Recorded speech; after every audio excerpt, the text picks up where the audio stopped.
जेएमबीडी कैसे करें पार्ट 5। दोस्तों अभी तक हम लोगों ने जो चर्चा किया है जेएमबीडी कैसे करें पे, वो अपना सपना क्लियर करें, 100% प्रोडक्ट यूज करें, बिना किसी एक्सक्यूज के कोई बहाना ना बनाएं, नेटवर्क बनाएं बड़ा और टूल्स का उपयोग करें। इन 4 विषयों पे हम लोगों ने बात किया है। दोस्तों आज हमारे आपके जो बात करने का विषय है 5वां, प्रोस्पेक्टिंग प्लान फॉलोअप करते रहें। कितना भी बड़ा आपका नेटवर्क हो या आपका नेटवर्क नहीं हो, आपका बिजनेस जीरो हो, तो भी ये 5वां काम, जो 5वां पार्ट है, इस पर अगर आप काम करेंगे तो निसंदेह एक दिन आप बहुत कामयाब हो जाएंगे। और अगर आपका बहुत बड़ा नेटवर्क है, बहुत बड़ा टर्नओवर है, तो भी ये काम अगर आप करते रहेंगे तो आपका बिजनेस कभी भी डाउन नहीं आएगा, क्योंकि लगातार आपके पास विकल्प बने रहेंगे। और अगर ये काम आपने छोड़ दिया या आपकी टीम ने छोड़ दिया, तो कितना भी बड़ा आपका बिजनेस हो, कितना भी बड़ा आपका टर्नओवर हो, आपका प्रोस्पेक्टिंग प्लान और फॉलोअप अगर बंद हो गया तो वो आपका बिजनेस डाउन आने से कोई रोक नहीं सकता। जिस प्रकार से आपके घर में 3 पीढ़ियों का होना बहुत जरूरी है और तब वो एक संयुक्त अच्छा परिवार कहलाता है। जैसे मान लीजिए एक इंसान है, उसके पिताजी हों और उसका बच्चा हो, तो जो पिताजी हैं वो भूतकाल, जो इंसान स्वयं है वो वर्तमान है, और जो बच्चा है वो भविष्य है। तो हमारे लाइफ में भी ऐसा होना चाहिए। हमारी अपलाइन हमारे पिता की तरह होते हैं, जिनके बहुत सारे अनुभव हमारे पास होते हैं। हम स्वयं अपने होते हैं, और जो हमारे डाउन लाइनें होती है वो हमारा भविष्य होती है। और किसी भी घर में अगर नए बच्चों का जन्म बंद हो जाए, जैसे जापान आज दुनिया का सबसे बूढ़ा देश कहलाता है, लेकिन भारत दुनिया का सबसे युवा देश कहलाता है, क्योंकि जापान में जो लोगों की सबसे ज्यादा उम्र है, सबसे ज्यादा लोग हैं, वो लगभग 40 साल के बाद के हैं। लेकिन भारत में जो सबसे ज्यादा लोग हैं वो लगभग 35-40 साल के अंदर हैं। सबसे ज्यादा जनसंख्या जिन लोगों की है वो 35-40 साल के अंदर है। तो एक नया भविष्य जो होता है वो एक नया बच्चा होता है। तो हमारी टीम में भी जो नए लोग आते हैं वो एक बच्चा ही होते हैं, जिनके अंदर एक नया इंसान छुपा होता है। वो हमारी टीम में एक नए रिपर्चेजर होते हैं, वो हमारी टीम के एक नए लीडर होते हैं, वो हमारी टीम के एक नए रिटेलर होते हैं, वो हमारी टीम में एक नए कार फंड अचीवर हो सकते हैं, वो हमारी टीम में एक नए हाउस अचीवर हो सकते हैं, वो हमारी टीम में एक नए फैमिली सिक्योरिटी अचीवर हो सकते हैं, वो हमारी टीम में एक नए डायमंड अचीवर हो सकते हैं। लेकिन ये किस में छिपा है? ये नए में छिपा है। जिसको आपने ज्वाइन करा लिया वो या तो बिजनेस करेगा या तो बिजनेस छोड़ेगा, या तो अचीवर बनेगा या तो कंपनियां बदलने वाला बनेगा, नेटवर्क से रूठ जाएगा। तो लगातार नए लोगों का होना बहुत जरूरी है। और अगर आपने प्रोस्पेक्टिंग बंद कर दी तो एक समय के बाद आपके बिजनेस में नए लोग आना बंद हो जाएंगे। तो प्रोस्पेक्टिंग बहुत जरूरी है। प्रोस्पेक्टिंग कैसे करना है इस पर मेरी आपकी बातचीत होगी। प्लान बहुत जरूरी है, प्लान कैसे करना है इस पर भी मेरी आपकी बातचीत होगी। और फॉलो अप, फॉलो अप दोस्तों एक बहुत बड़ा हथियार है। फॉलो अप एक ऐसा हथियार है कि जो पहली बार में रिजल्ट भले ना दे, लेकिन एक ना एक दिन रिजल्ट देता है। और इस पर भी एक बहुत बड़ी चर्चा है। ये सब लंबे लंबे विषय हैं और सब पर बहुत गहराई से मैं आप लोगों से बात करूंगा। और अच्छी बात क्या है कि यही चीज अभी आपको फ्री मिल रही है, वरना इसी ट्रेनिंग को देने का मैं 500 रुपया एक व्यक्ति से लेता था, जो अभी मैं आप लोगों को फ्री दे रहा हूँ। लेकिन हमेशा ये फ्री नहीं रहेगी। तो ये आपके पास एक अच्छा मौका है कि इसको फ्री लेकर आप अपने बिजनेस को बढ़ाएं और अपने जीवन को सार्थक करें और एक बहुत बड़ी कामयाबी आप पाएं। तो दोस्तों हम लोग शुरू करते हैं। आगे बहुत सारी ट्रेनिंगें हैं जो मैं आपको दूंगा, लेकिन आज का जो ट्रेनिंग का हमारा विषय है जेएमबीडी कैसे करें पार्ट 5। तो दोस्तों जेएमबीडी बिजनेस में सब कुछ पाने के लिए आपको केवल टर्नओवर करना, टर्नओवर करना है, टर्नओवर के लिए नेटवर्क बनाना है। और दोस्तों जो ये टर्नओवर है, पहले इसी से आप समझें कि टर्नओवर टर्न ओवर भी दो शब्दों से मिलकर बना है। टर्न, टर्न मतलब घूमना, टर्न मतलब मुड़ना, टर्न मतलब गतिशील रहना, ओवर मतलब अधिक। तो जब तक आप टर्न नहीं होंगे ओवर कैसे होगा? आप जेएमबीडी में टर्न ओवर करना चाहते हैं बैठ के, ऐसे कैसे हो सकता है? आप टर्न ओवर करना चाहते हैं तो टर्न कहता है कि भैया तुम भी टर्न होना शुरू करो, हम अपने आप ओवर होना शुरू हो जाएंगे। लेकिन आज सबसे बड़ी दिक्कत क्या है कि नेटवर्क मार्केटिंग में लोग टर्न होना नहीं चाहते, किसी के पास जाना नहीं चाहते, किसी से मिलना नहीं चाहते, किसी को इस अवसर के बारे में बताना नहीं चाहते, और अगर वो करते भी हैं ऐसा तो वो औसत के नियम का फॉलो नहीं करते। अब अगर आप औसत के नियम का फॉलो नहीं कर रहे हो तो भी रिजल्ट नहीं आना है। जैसे आप 1 बीघे खेत में 1-2 दाना गेहूं बो दो और फिर बोलो हमने गेहूं तो बोया था लेकिन गेहूं तो उगा नहीं, कोई फसल तो आई नहीं। अब बार बार आप यही बोलो भैया हमने गेहूं तो बोया था लेकिन गेहूं तो उगा नहीं, कोई फसल तो आई नहीं। अब आपसे किसी समझदार इंसान ने पूछ लिया कि आपने गेहूं कितना बोया था, तब आप कह रहे हो कि हमने 1-2 पीस गेहूं बोया था। तो 1-2 पीस गेहूं से कौन सी फसल आनी है? तो ऐसे ही आपको लगातार टर्न होना है। जैसे आपके गाड़ी का पहिया लगातार टर्न होता रहता है तो आप आगे बढ़ते रहते हो, आपके साइकिल का पहिया टर्न होता रहता है तो आप आगे बढ़ते रहते हो। तो ऐसे ही आपको टर्न होना है तभी ओवर होगा। अगर आप टर्न नहीं करोगे तो कभी ओवर नहीं होगा, कभी टर्न ओवर नहीं होगा। और अगर टर्न ओवर नहीं होगा तो आपको कोई इनकम नहीं आनी है। चाहे आप जितनी कंपनियां बदल लो, चाहे एक ही कंपनी में पूरी जिंदगी लगा दो, सारा खेल है आपके टर्न पर। जो टर्न नहीं होता वो कभी अर्न नहीं करता, टर्न से अर्न होता है।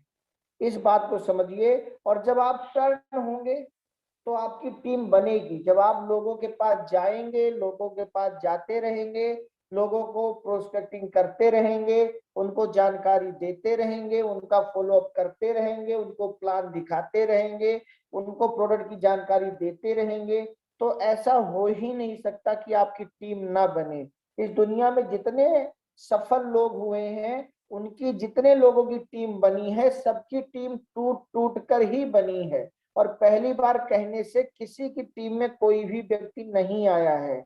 लेकिन आज जितने भी डायमंड है, क्राउन है, बड़े बड़े लोग हैं, अगर उनका टर्नओवर नेटवर्क मार्केटिंग में बहुत ज्यादा है, चाहे एक प्रोडक्ट वाली वो कंपनी कर रहे हैं, चाहे केवल हेल्थ वाली वो कंपनी कर रहे हैं, चाहे केवल बर्तनों वाली ओरिफ्लेम वो कर रहे हैं, चाहे केवल कॉस्मेटिक वाली एवोन वो कर रहे हैं, कोई भी कंपनी कोई कर रहा है जिसका टर्नओवर आज ज्यादा है उसके पास टीम ज्यादा है। जिसने टीम ज्यादा बनाई, जिसका, जैसे कि दद्दा जी एक बहुत अच्छी कहानी सुनाते हैं, आप लोगों को याद होगा, ठग्गू मल के लड्डू। ठग्गू मल जो है कानपुर के एक बहुत अच्छे मिठाई मिष्ठान भंडार के मालिक हैं। और उनके लड्डू के बारे में ये कहा जाता है कि वो इतना अच्छा लड्डू बनाते हैं कि उनका लड्डू बड़े बड़े नेता अभिनेता खरीद के ले जाते हैं। और जो व्यक्ति भी कानपुर में आता है वो उनका लड्डू खरीद के ले जाता है। और उनकी दुकान पर कभी भी जाओ तो आसानी से लड्डू नहीं मिल सकता, हमेशा 100-200 ग्राहक वहां पे खड़े रहते हैं। अमिताभ बच्चन भी जब कानपुर वगैरह आते हैं तो उनका लड्डू जरूर मंगवाते हैं। इतना प्रसिद्ध है। आज आप कानपुर कभी भी जाइए, ऐसे हर एरिया में कोई ना कोई व्यक्ति प्रसिद्ध होता है। लेकिन आप सोचिए कि आज उनका टर्नओवर कितना ज्यादा हो पाता होगा। क्या ठग्गूमल का टर्नओवर जो है वो जोमेटो से ज्यादा होता होगा? क्या ठग्गूमल का जो लड्डू है उसका टर्नओवर स्विगी से ज्यादा होगा? क्या ठग्गूमल का जो टर्नओवर है वो मैकडोनाल्ड के बर्गर से ज्यादा होगा? शायद नहीं। क्यों नहीं? क्योंकि ठग्गूमल कितना भी अच्छा लड्डू बना लें, उनका केवल एक काउंटर है, वो एक जगह से एक शहर में अपने माल को बेच रहे हैं। लेकिन जो स्विगी हैं, जो जोमेटो हैं, या जो बर्गर है मैकडोनाल्ड का, इनका नेटवर्क, इनकी टीम पूरे भारत में, पूरे विदेशों में, पूरी दुनिया में फैली हुई है। और जिसकी टीम जितनी ज्यादा होगी, आप समझें, टी से टर्नओवर, टी से टीम, बिना टीम के टर्नओवर नहीं हो सकता।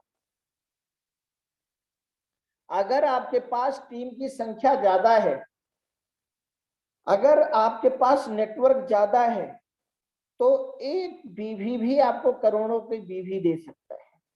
लेकिन अगर आपके पास टीम नहीं है आपके पास, फिर आप 100% यूजर बन जाए या कुछ भी बन जाए, आप बड़ा टर्नओवर नहीं कर सकते। तो सबसे पहले दोस्तों आपको जो वर्क करना है वो टीम बनाने के लिए करना है। और अगर आप चाहते हैं कि आपकी टीम बने, तो आपको रोज प्रोस्पेक्टिंग करने निकलना पड़ेगा। जिनकी आपने प्रोस्पेक्टिंग कर दी है उनको आपको प्लान दिखाने निकलना पड़ेगा। जिनको आपने प्लान दिखा दिया है उनको आपको फॉलो अप करने निकलना पड़ेगा। लेकिन रोज आपको निकलना पड़ेगा अपने घर से, रोज आपको टर्न करना पड़ेगा और ओवर करना पड़ेगा। ऐसा नहीं कि आप 10 मिनट 1 घंटे आधे, आप ओवर चाहते हैं। ओवर मतलब आप अधिक चाहते हैं, आप ज्यादा चाहते हैं। तो आप जो हर शब्द कुछ ना कुछ बोलता है और दिमाग को खोलता है, याद रखिएगा, हर शब्द कुछ ना कुछ बोलता है और दिमाग को खोलता है। और समझदार इंसान वही है जो कहने या सुनने या कुछ भी करने के पहले अपने शब्दों को और उसके अर्थ को टटोलता है। तो आप ओवर चाहते हैं ना, तो आपका टर्न भी तो ओवर होना चाहिए। आप 10 मिनट आधे घंटे 1 घंटे टर्न कर रहे हैं, तो क्या ये ओवर है? क्या इसी टर्न से 50 करोड़ का बिजनेस होना चाहिए? आप अपने आप से पूछिए। अगर आज ऐश्वर्या राय, अमिताभ बच्चन, महेंद्र सिंह धोनी जितने लोग प्रचार कर रहे हैं, आप सोचिए कितनी मेहनत करते होंगे अपने फील्ड में, तब कंपनियां इनको प्रचार के लिए चुनती हैं। क्या अमिताभ बच्चन रोज 1 घंटे नाचते होंगे और वो बहुत अच्छे हीरो बन गए?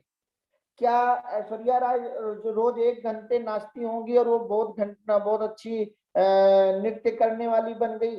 अभी कुछ दिन पहले मैंने आप लोगों को दिखाया था, 30,000 गाना लता मंगेशकर दीदी जी ने अपने पूरे जीवन में गाया है। ओवर 30,000 गाना कोई गा सकता है? आप सोचो ना, 30,000 गाना। आप बोलोगे वॉशरूम किधर है, सोचने से ही वॉशरूम जाना पड़ेगा। 30,000 ओवर हो चुका है। इसीलिए उनके गानों का बहुत बड़ा टर्नओवर हो चुका है।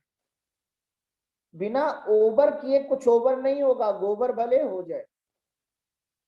तो मेरे भैया, अगर आप टीम बनाना चाहते हो, तो टीम बनाने के लिए आपको निकलना पड़ेगा, फील्ड में जाना पड़ेगा, लोगों के घर प्रोस्पेक्टिंग करना पड़ेगा, प्लान दिखाना पड़ेगा, फॉलो अप करना पड़ेगा और औसत के नियम का भी पालन करना पड़ेगा, तभी ये हो पाएगा। और जो टीम आप बना रहे हैं उस टीम का भी,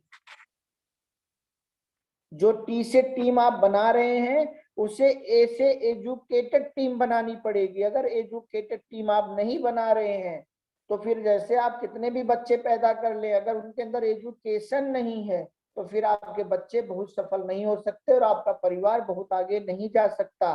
तो टीम बनाने की जिम्मेदारी किसे लेनी है? आपको लेनी है। लेकिन उस टीम को एजुकेटेड करने की भी जिम्मेदारी किसे लेनी है? आप ही को लेनी है। जैसे बच्चा पैदा करने की जिम्मेदारी आप लेंगे, फिर बच्चे को पढ़ाने लिखाने की भी जिम्मेदारी आप ही लेंगे। इसी में आपके परिवार का भविष्य है, इसी में आपका बुढ़ापा अच्छा गुजरेगा, इसी में आप एक अच्छे पिता कहलाएंगे, इसी में आप एक अच्छी माँ कहलाएंगी। वरना आपने बच्चा पैदा कर दिया, फिर उसे छोड़ दिया, फिर दूसरे बच्चे पैदा करने में आप मेहनत करने लग गए, फिर उसे पैदा कर दिया, फिर उसे छोड़ दिया, फिर तीसरे बच्चे को पैदा करने में आप मेहनत करने लग गए। तो किसी की उधर नाक निकल रही है, किसी ने उधर सूसू किया है, कोई उधर रो रहा है, और आप एक अच्छे माँ बाप नहीं कहलाएंगे। तो इसी प्रकार से कुछ लोग क्या होते हैं, एक को जोड़ा उसको छोड़ा, दूसरे को जोड़ा उसको छोड़ा, तीसरे को जोड़ा उसको छोड़ा। मेरे भैया, 1000 गधे इकट्ठे करने से अच्छा है 10 घोड़े इकट्ठे कर लिया जाए, क्योंकि वही हमें उतना बड़ा वर्क दे देंगे कि वो जो 1000 गधे नहीं दे सकते। तो इस प्रकार से टीम तो 1000 लाख 10 लाख बनानी है। ऐसा नहीं है कि आपको 10 की ही टीम बनानी है, टीम बहुत बड़ी बनानी है। लेकिन उसके साथ एजुकेटेड पर भी ध्यान देना है। जिनको आपने जोड़ा है, क्या वो जेएमबीडी के टूल्स को लिए? जिनको आपने जोड़ा है, क्या वो जूम मीटिंग ले रहे हैं? जिनको आपने जोड़ा है। यूट्यूब पर जितने जेएमबीडी के बहुत सारे वीडियो, बड़े दद्दा जी के, पंकज दद्दा जी के, प्रभाकर सर के, रमेश सर के जितने भी वीडियो हैं, क्या उन लोगों ने कभी ना कभी सुना या देखा? या जितने और लीडर हैं, क्या उनके वीडियो यूट्यूब पर उन्होंने कभी देखा और सुना? क्या उन चैनलों को उन्होंने सब्सक्राइब किया कि अगर उस चैनल पर कभी भी कोई नई वीडियो डाली जाए तो उनके पास बिना बताए वो पहुंच जाए? ये एजुकेशन सिस्टम में आना पड़ेगा। एक एक आदमी को आप नहीं भेज सकते, लेकिन उनको आप सिस्टम से जोड़ सकते हैं। जैसे कि मैं यहाँ बैठ के बोल रहा हूँ और आप सारे लोग सुन रहे हैं और देख रहे हैं, लेकिन आप सोचिए इस मीटिंग को बनाने के लिए, जो मीटिंग मैं आपको 1 घंटे में देता हूँ, उसमें एक एक शब्द बनाने के लिए, चुनने के लिए, उसको स्लाइड शो में लाने के लिए कितनी मेहनत करनी पड़ती होगी। तो अपने लोगों को आप सोचिए कि अगर आप पूरे भारत में आज किसी को भी जूम मीटिंग अटेंड करा सकते हैं, जहां वो घर बैठे सीख सकता है, लेकिन घर में बैठ के तो वो कामयाब नहीं हो सकता। हमें जो घर में बैठ के सीख रहे हैं उसे अप्लाई करने के लिए हमें फील्ड में निकलना पड़ेगा। तो आपको अपनी टीम को एजुकेटेड करना है और ए से एटीट्यूड उनका चेंज करना है। क्योंकि अगर आपने अपनी टीम का एटीट्यूड चेंज नहीं किया तो कोई फायदा नहीं है। जैसे कि कुछ लोग कहते होते हैं आपकी टीम में और उनका एटीट्यूड पुराना ही है। जैसे कि कुछ लोग क्या कहते हैं कि मुझे ना ये चीज अच्छी नहीं लग रही।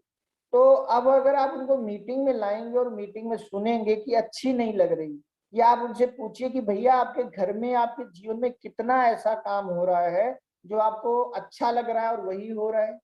क्या जिस घर में आप रह रहे हो वो घर आपको अच्छा लग रहा है, या उससे अच्छे घर में आप रहो तो आपको अच्छा नहीं लगेगा इसलिए आप उस घर में रह रहे हो? क्या आपकी वाइफ जो साड़ी पहन रही है वो साड़ी आपको अच्छी लग रही है, अगर उससे अच्छी साड़ी वो पहने तो आपको अच्छा नहीं लगेगा? क्या आप अपने मनपसंद गाड़ी चला रहे हो? क्या आपकी मनपसंद गाड़ी आपके घर के सामने रोज खड़ी होती है? क्या आपको जो अपने माँ बाप की आप सेवा कर रहे हो वो आपको अच्छा लग रहा है? क्या रोज सुबह शाम जो खाना खा रहे हो आपको अच्छा लग रहा है? क्या आपके बैंक में जो बैलेंस है वो अच्छा लग रहा है आपको? उससे ज्यादा बैंक बैलेंस हो तो आपको अच्छा नहीं लगेगा। क्या आप अपने बच्चे को जो शिक्षा दे रहे हो आपको अच्छा लग रहा है?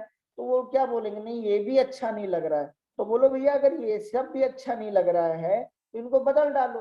क्योंकि जेएमबीडी के, मान लीजिए आपने मसाले खाए, आप बोल रहे हो अच्छा नहीं लग रहा है। आपने जेएमबीडी का टूथपेस्ट किया, आप बोल रहे हो अच्छा नहीं लग रहा है, हम इसे नहीं करेंगे, हम तो वो करेंगे जो अच्छा लग रहा है। तो फिर वो भी काम आप वही करो ना जो अच्छा लग रहा है। जहां घूमने जाने का मन कहता है वहां जाओ, नौकरी करने का मन नहीं कह रहा है, कल उस बॉस से मिलने का मन नहीं कह रहा है तो कल से मत मिलो, क्योंकि वही आपको अच्छा लगेगा। तो वो बोलेंगे नहीं नहीं ऐसे कैसे बदल सकते हैं? तो बोलो अगर उसे नहीं बदल सकते तो इसे क्यों बदल रहे हो? क्योंकि ये टूथपेस्ट, ये साबुन, ये मसाला, ये किचन के उत्पाद यूज करने से, ये जेएमबीडी का काम करने से अगले 5 सालों में वो सब कुछ होने लगेगा मेरे भैया जो आपको अच्छा लगेगा। आपकी बीवी जो साड़ी पहनेगी वो आपको बहुत अच्छा लगेगा।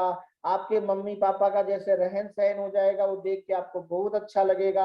आपके बच्चे जिस स्कूल में पढ़ने जाएंगे वो देख के आपको बहुत अच्छा लगेगा।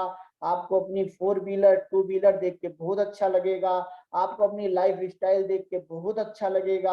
आपके आगे कोई भी हाथ फैलाएगा आप उसे खाली हाथ नहीं जाने दोगे। ऐसा आपके अंदर जब फीलिंग आएगी तो आपको बहुत अच्छा लगेगा। आपका जब सिग्नेचर ऑटोग्राफ बन चुका होगा तो आपको बहुत अच्छा लगेगा। जब बहुत सारे लोग आपके लिए ताली बजाएंगे तो आपको बहुत अच्छा लगेगा। लेकिन अगर ये सब अच्छा चाहते हो तो जो कुछ अच्छा नहीं लग रहा है उसे कर डालो। क्योंकि जब भी आप उनसे पूछो कि जब भी आपकी बिटिया होगी, आपकी बेटी हो, तो उसकी विदाई करते हुए क्या आपको अच्छा लगा? तो कौन व्यक्ति बोलेगा नहीं अच्छा लगा? तो बोलो अगर नहीं अच्छा लगा तो क्यों विदाई कर दी? वापस घर में ले आते। जब बेटी रो रही थी पकड़ पकड़ के तो बोल देते बेटी इतना मत रो, हम तुम्हारी विदाई नहीं करेंगे, वापस चलो घर में। लेकिन जिंदगी में कितने काम ऐसे हम करते हैं जो हमें अच्छा नहीं लगता। दवाई खाते हुए हमें अच्छा नहीं लगता तब भी हम दवाई खाते हैं। कई बार ऑपरेशन कराते हुए हमें अच्छा नहीं लगता फिर भी हम ऑपरेशन कराते हैं। कई बार घर छोड़कर देश परदेश विदेश जाते हुए हमें अच्छा नहीं लगता तब भी हम जाते हैं। कई बार बहुत सारे ऐसे काम है जो हमें अच्छे नहीं लगते, लेकिन हम करते हैं क्योंकि उसमें हमारा भविष्य है। उसके लिए हमारे पूर्वजों ने ऐसी परंपरा बनाई है कि हमारा एटीट्यूड चेंज हो चुका है। तो इसी प्रकार से हमें अपने लोगों का एटीट्यूड चेंज करना पड़ेगा। लेकिन ये चेंज कहाँ होगा? ये चेंज तो मीटिंगों में होगा। ये चेंज तो तब होगा जब आप उन्हें जूम मीटिंग अटेंड कराएंगे या किसी सेमिनार में लेकर आएंगे या खुद ये बातें करना सीख जाएंगे। तो मेरे दोस्त, मेरे भाइयों, टीम बनाने के बाद अगर हमने उन्हें एजुकेटेड नहीं किया, हमने उनका एटीट्यूड चेंज नहीं किया, तो फिर समझ लीजिए टीम बनाने का कोई फायदा नहीं है।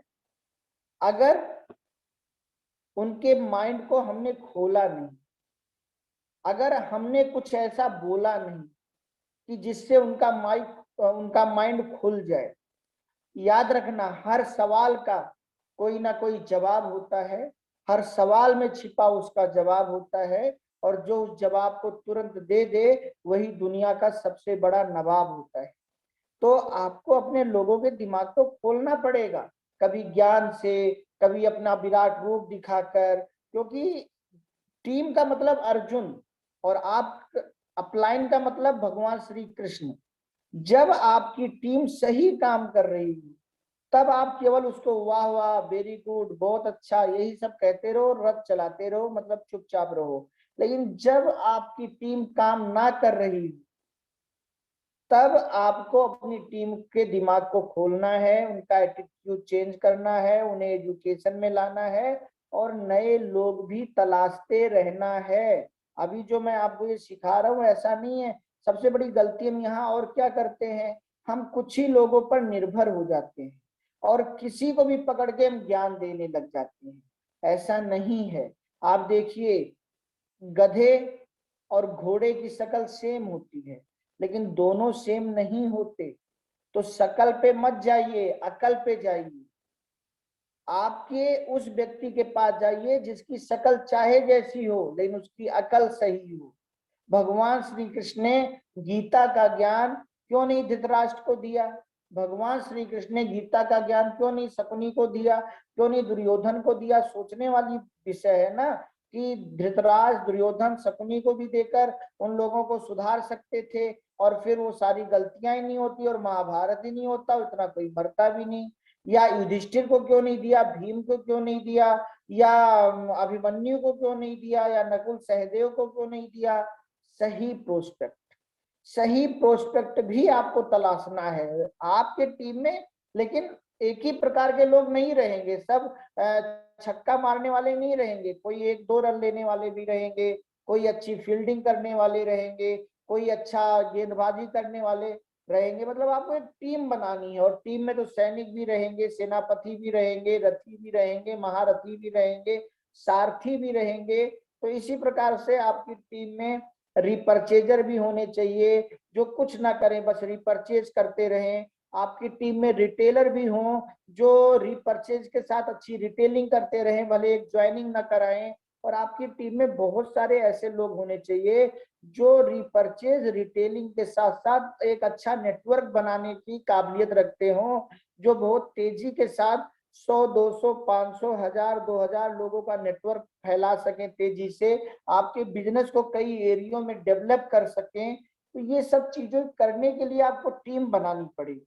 और उन लोगों के माइंड को ओपन करना पड़ेगा। और आप समझे कि जितने भी बड़े बड़े लीडर हुए हैं इन सब के माइंड को ओपन किया गया है, तभी ये खेल रहे हैं। नेटवर्क मार्केटिंग में लोग जुड़ जाते हैं लेकिन खेल तो नहीं पाते।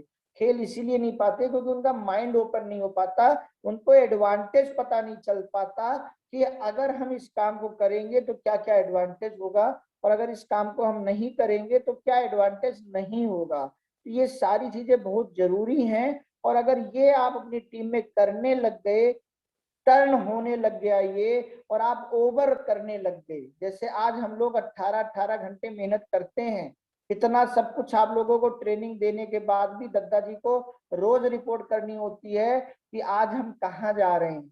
रात में 12 बजे भी दद्दा जी रिपोर्ट लेते हैं, सुबह 10 बजे भी दद्दा जी रिपोर्ट लेते हैं कि आज की क्या प्लानिंग है, आज नया क्या कर रहे हो। ऐसा नहीं कि पूरे दिन घर में बैठ के मूवी देखते रहे, गप मारते रहे और शाम को 9 बजे आपके सामने आकर मीटिंग दे दी और हो गई जेएमडीटी। ऐसा नहीं, हम लोगों को भी टर्न करना पड़ता है और ओवर करना पड़ता है, तब टर्नओवर बनता है। तो दोस्तों, टीम बनाने का तरीका क्या है? टीम बनाने का तरीका है कि आप, भले आपके पास बहुत बड़ी टीम हो और भले आपके पास कोई टीम ना हो, सबसे पहले आप प्रोस्पेक्टिंग करना शुरू करें। प्रोस्पेक्टिंग की हिंदी है जानकारी देना, किसी को समझाना नहीं। प्रोस्पेक्टिंग मतलब समझाना नहीं होता, प्रोस्पेक्टिंग मतलब बताना होता है। आप एक जानकारी दे रहे हैं, और हो सकता है किसी को समझाना आपको ना आए, लेकिन किसी को बताना या जेएमडीटी की जानकारी देना, ये तो आप कर ही सकते हैं। ये तो बहुत मुश्किल नहीं है, ये आप रोज 10 लोगों को जेएमडीटी की जानकारी दे सकते हैं। और ये एक गेंद है, प्रोस्पेक्टिंग एक गेंद है, जितना ज्यादा आप खेलेंगे उतना रन बनाने का चांस बढ़ जाएगा। तो प्रोस्पेक्टिंग कोई बहुत बड़ा विषय नहीं है, ये बहुत आसान है, और इसे एक अनपढ़ भी कर सकता है, एक पढ़ा लिखा भी कर सकता है। बस ज्यादा से ज्यादा लोगों में, कभी आपको ये नहीं सोचना प्रोस्पेक्टिंग करते समय कि ये गरीब है, ये अमीर है, ये छोटा है, ये बड़ा है, ये दूर का है, ये नजदीक का है, इसे बताऊं, इसे ना बताऊं, ये करेगा, ये नहीं करेगा, ये आपको नहीं सोचना है। आपको बस जानकारी देनी है, क्योंकि पता नहीं किसके अंदर कौन सी आग पल रही है।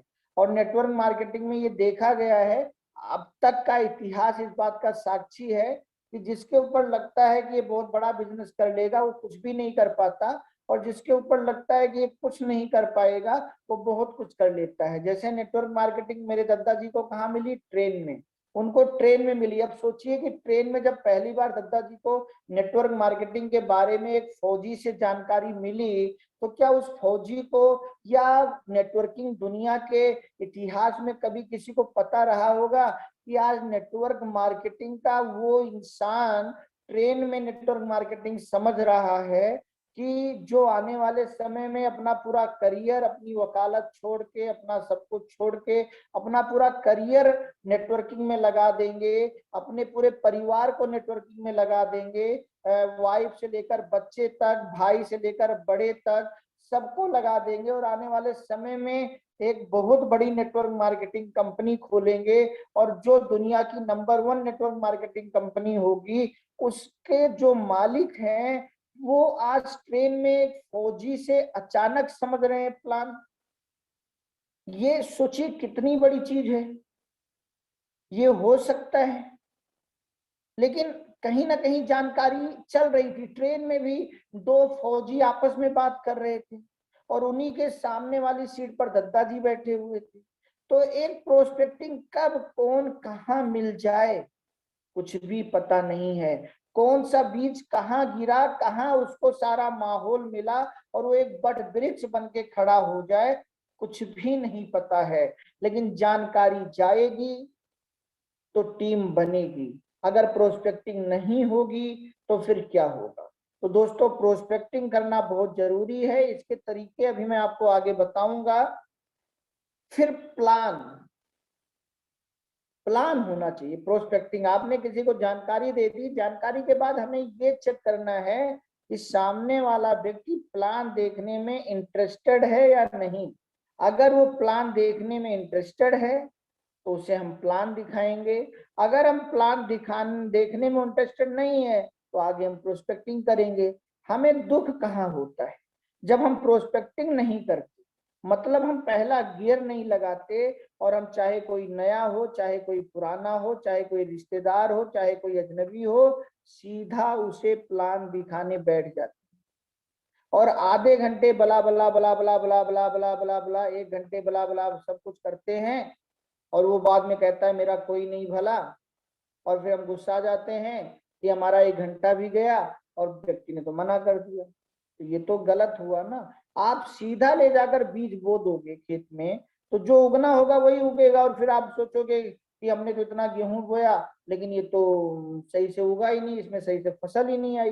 तो सही तरीका क्या है कि पहले आप कुछ गेहूं को कहीं घर में मिट्टी में बोकर देख लो कि कितने प्रकार ये उग रहे हैं, कितनी पैदावार हो सकती है, कितने % उगने का चांस है। जैसे किचन में महिलाएं चाय पीकर देख लेती हैं या समोसा बनाती हैं, उसको खाकर देख लेती हैं, फिर बाहर लेकर आती हैं ताकि उनकी बेइज्जती ना हो। दाल सब्जी में नमक वगैरह पहले ही डाल देती हैं चख कर, और फिर जब खाने बैठती हैं तो कई बार कहती हैं मुझे भूख ही नहीं है, क्योंकि चखने में उनका पेट भर गया है। तो ये एक अच्छी क्वालिटी है, इसे आप अपनी लाइफ में लाइए।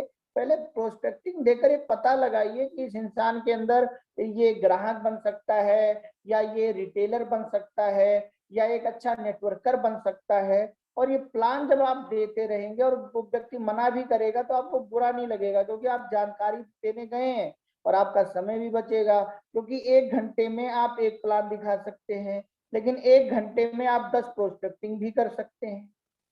तो अगर आपने प्रोस्पेक्टिंग कर लिया आधे घंटे, तो आधे घंटे में ये पता चल जाएगा कि उन आधे घंटे की प्रोस्पेक्टिंग में किसको प्लान दिखाना है और किसको नहीं दिखाना है, जो बाद में फॉलो अप में आपको जाकर दिखाना है।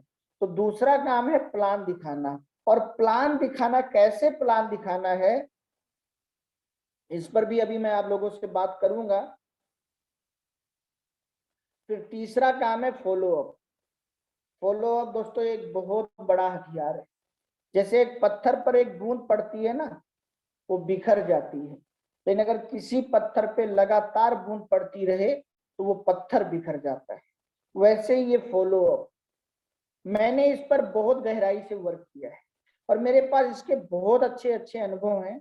और इसके लिए बस धैर्य चाहिए। फॉलो अप बिना धैर्य के नहीं हो सकता। मतलब वही बात आ गई, बिना सब्र के फॉलो अप नहीं हो सकता, और बिना श्रद्धा के प्रोस्पेक्टिंग और प्लान नहीं हो सकता। अगर आपको श्रद्धा नहीं है नेटवर्किंग पे, तो आप ना प्रोस्पेक्टिंग करने निकलोगे, ना प्लान करने निकलोगे। और अगर आपके पास सब्र नहीं है तो आप फॉलो अप भी नहीं कर पाओगे। और अगर ये तीनों काम आप नहीं कर रहे हो तो याद रखना, कभी भी आपकी टीम नहीं बनने वाली। बिना प्रोस्पेक्टिंग, बिना प्लान, बिना फॉलो अप के टीम नहीं बन सकती। और अगर आपने ये 3 काम करना शुरू कर दिया, prospecting, plan, follow up, prospecting, plan, follow up, prospecting, plan, follow up, prospecting, plan, follow up, prospecting, plan, follow up, अगर ये आपने करना शुरू कर दिया दोस्तों, तो निस्संदेह आपकी टीम को बनने से कोई रोक नहीं सकता। आपकी टीम बनेगी ही बनेगी। लेकिन जब आपकी टीम बन जाए, तब आपको क्या करना है? Home meeting. उस टीम के यहाँ आपको होम मीटिंग शुरू करनी है, जिसमें आप उसको सब कुछ सिखा सको। मैजिक कॉर्नर उसके यहाँ आपको खुलवाना है, टूल्स दिखाना है, उसकी लिस्ट तैयार कराना है, उसके 100 कस्टमर बनवाने हैं, उसको 100 एरोमा, 100 बीडेंट, 100 तुलसी, 100 बॉडी लोशन खरीदवाना है। ये सब होम मीटिंग में होगा। बहुत सारे यूट्यूब पर वीडियो है, उसे वो दिखाना है, नेटवर्किंग की ताकत बताना है, उसके आसपास के लोगों को बुलाकर प्रैक्टिकल दिखाना है, वहां से उसकी लिस्ट बनवानी है, उसे रिटेल करके कमा कर दिखाना है। ये सारे काम आप होम मीटिंग में करोगे। इन सब चीजों पे एक एक करके लंबी चर्चा होगी। ये मैं पॉइंट टू पॉइंट आज आपको बता रहा हूँ। बहुत बड़ा विषय है दोस्तों, याद रखना। क्रिकेट वाले, आप सोचिए कितना लंबा, आज भी क्रिकेट के कोच रखे जाते हैं बारीकी से बारीकी चीजों पे ध्यान देने के लिए। ऐसे एक्टिंग है, ऐसे सिंगिंग है, ऐसे राजनीति है, ऐसे खाना है। आप सोचिए किसको खाना बनाना नहीं आता। लेकिन जो 5 स्टार होटल में खाना बनाने वाले हैं, उनका इंटरव्यू क्यों होता है? क्योंकि वो बारीकी से बारीकी चीजों पर सीख कर गए होते हैं। तो ये सब चीजें भी मैं आप लोगों को दूंगा। दुनिया का नंबर 1 प्रोडक्ट आपको जेएमबीडी में मिलेगा, दुनिया का नंबर 1 प्लान आपको जेएमबीडी में मिलेगा, और दुनिया का नंबर 1 प्रेजेंटेशन, दुनिया की नंबर 1 ट्रेनिंग, नंबर 1 प्रोग्राम भी आपको जेएमबीडी में मिलेगा। जेएमबीडी के प्लान में भी दम मिलेगा, जेएमबीडी के प्रोडक्ट में भी दम मिलेगा, जेएमबीडी की नॉलेज में भी दम मिलेगा। लेकिन आपको अपना दम दिखाना है, क्योंकि जब तक आप अपना दम नहीं दिखाएंगे, ये तीनों दम बेकार हो जाएंगे। तो दोस्तों, जब आपकी टीम बन जाए, तो आपको होम मीटिंग शुरू करना है, लेकिन होम मीटिंग के साथ भी आपको प्रोस्पेक्टिंग प्लान फॉलोअप बंद नहीं करना है। जैसे आज हम लोग इतनी मीटिंगें करते हैं, फिर भी अपनी नई प्रोस्पेक्टिंग, नया प्लान, नया फॉलोअप चलता रहता है एक नई टीम बनाने के लिए, क्योंकि वही हमारा विकल्प होता है। फिर इसके बाद आपको ग्रुप मीटिंग करना है। जब आपके होम मीटिंग करते करते आपके 4, 6, 10 लोगों की टीम हो जाए, 20-50 लोगों की टीम हो जाए, तो आपको ग्रुप मीटिंग करना है। फिर आपको उनको डिप्लोमा में लाना है। जीएमबीडी में एक बहुत अच्छा विषय है डिप्लोमा, और हर क्षेत्र में डिप्लोमा होता है, और बिना डिप्लोमा के उस क्षेत्र के मास्टर नहीं बन सकते। तो आपको और अपनी टीम को आपको डिप्लोमा में लाना है।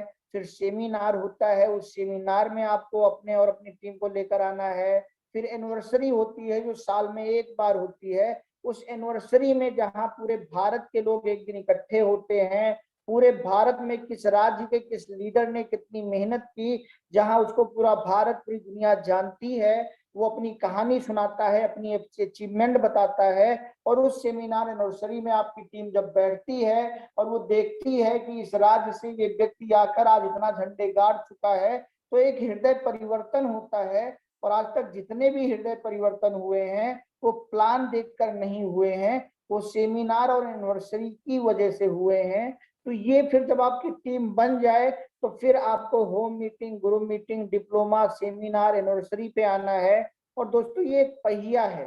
कितनी भी आपकी टीम में seminar, anniversary, home meeting, group meeting, diploma चलता हो, कितनी भी बड़ी आपकी टीम बन गई हो, लेकिन आपका प्रोस्पेक्टिंग प्लान फॉलोअप और का पहिया बंद नहीं होना चाहिए, वो घूमते रहना चाहिए। और जितने प्रोस्पेक्टिंग प्लान फॉलोअप होकर टीम बनती रहे, फिर उस टीम को आपको home meeting, group meeting, diploma, seminar, anniversary में डाल देना है। और इस प्रकार से अगर ये दो पहिए आपके घूमते रहे, दो पहिए अगर आप ये घूमते रहे, तो आपकी टीम 100% बन जाएगी। और अगर आपकी ये टीम बन गई और इस टीम में ये घूमना लगातार ऐसे जारी रहा, तो आपका टर्न ओवर होने से कोई नहीं रोक सकता।